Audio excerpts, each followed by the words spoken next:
Let's talk about one of the absolute weirdest feelings our brains can cook up. You know the one? That eerie sensation when you learn something totally new, a word, a song, a type of car, and then, all of a sudden, it feels like it's absolutely everywhere. Right? It really feels like that, doesn't it?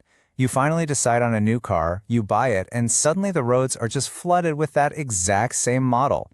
Or you learn some obscure new word, and I swear, you hear it 3 times in the next 24 hours. Is it a sign? A cosmic coincidence? What is going on? Well, this feeling, this experience where something new just seems to pop up all over the place, it's a totally shared human experience. It makes you stop in your tracks and wonder, am I going crazy? But it turns out the universe isn't trying to send you a secret message. It's all happening inside your own head. What you're actually experiencing is a really well-documented cognitive bias. And once you understand how it works, you'll start to see it in a whole new light. So let's dive in and break down exactly how your mind plays this clever little trick on you. So this feeling, believe it or not, actually has 2 names. The quirky, kind of memorable one is the Baader-Meinhof phenomenon, which, by the way, has a wild backstory we are definitely getting to. But its more accurate scientific name is the frequency illusion. The best way to think about it is like this. Your brain is the most powerful computer in the world, and it's constantly running this incredible pattern-matching software. The frequency illusion is like a tiny, specific bug in that code. But it's not really a malfunction. It's more of a feature that just sometimes goes a little haywire in our modern world. Okay, so how does this bug actually work? Well, it's not a single event. It's actually a pretty clever 2-step process that your brain runs to build this whole illusion piece by piece. Let's break it down. First, let's just get the official definition on the table. It was coined by a Stanford linguist named Arnold Zwicky. So it's a cognitive bias where after you notice something for the first time, you tend to see it more often, which leads you to believe it's happening more frequently. The biggest takeaway here is so powerful. The world hasn't changed. You have. And here it is, the 2-part mechanism in a nutshell. First, your brain's attention filter gets a little update. That's selective attention.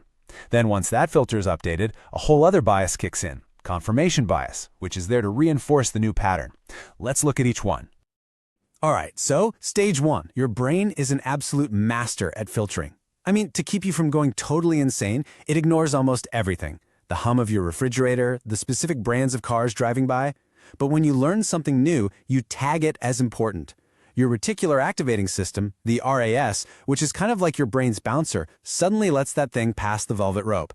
It was always there, you just weren't on the list before. And that leads us right into stage 2. Confirmation bias. See, once your brain starts noticing this new thing, it wants to prove itself right. It gets a little jolt of satisfaction, a little dopamine hit, every time it spots it again.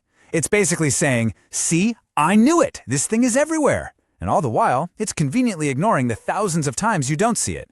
This selective evidence gathering is what creates that super powerful, but totally false feeling that it's happening more often.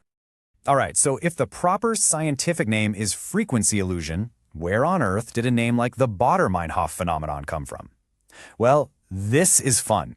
The story is just as random and coincidental as the feeling itself. Okay, so way back in the 1970s, there was this far-left militant group in West Germany called the Baader-Meinhof gang. Pretty obscure stuff for most of us today. But let's fast forward to 1994 to an early internet discussion board.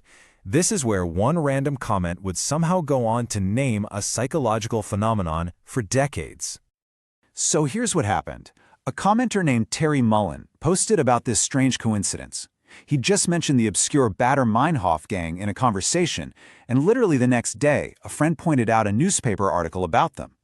Other people on the forums started chiming in with their own stories of the same kind of thing happening, and they all just collectively started calling it the Baader-Meinhof phenomenon. And somehow, the name just stuck. So we've been calling this a bug in our brain software, but that's not totally fair. It's actually a really powerful evolutionary feature that's maybe just a little out of place in our modern information-soaked world. Yeah, what feels like a weird glitch today was actually a critical survival tool for our ancestors. Our brains became hardwired for pattern recognition because for pretty much all of human history, noticing a new important pattern could mean the difference between life and death. I mean, think about it. If you're out foraging for food and you discover a new kind of berry that's safe to eat, your brain needs to immediately highlight that specific color and shape so you can spot it again easily. Or if a certain rustling sound in the leaves means a predator is nearby, your brain has to elevate that sound from just background noise to a high-priority alert. Our brains evolved to do this, and they still do it today. It's just with cars and vocabulary words instead of berries and tigers. Okay, now that we've seen the mechanism, the history, and the evolutionary reason for all this, let's put it all together with a few classic, real-world examples that you have probably experienced yourself. This table just lays out the illusion perfectly. Whether it's the car you just bought, a new word you just learned, or a major life event like being pregnant or thinking about it, the pattern is identical. The experience feels 100% real. They are everywhere. But the reality is that your personal filter is what's changed. The actual number of those cars, or the usage of that word, or the number of pregnant people around you, it hasn't changed at all. So the next time the universe seems to be screaming a message right at you, you'll know what's really going on. It's not a glitch in the matrix. It's a feature of your amazing pattern-matching brain. And now that you can see the mechanism, now that you know the trick, what other patterns, what other illusions will you start to notice in your own thinking?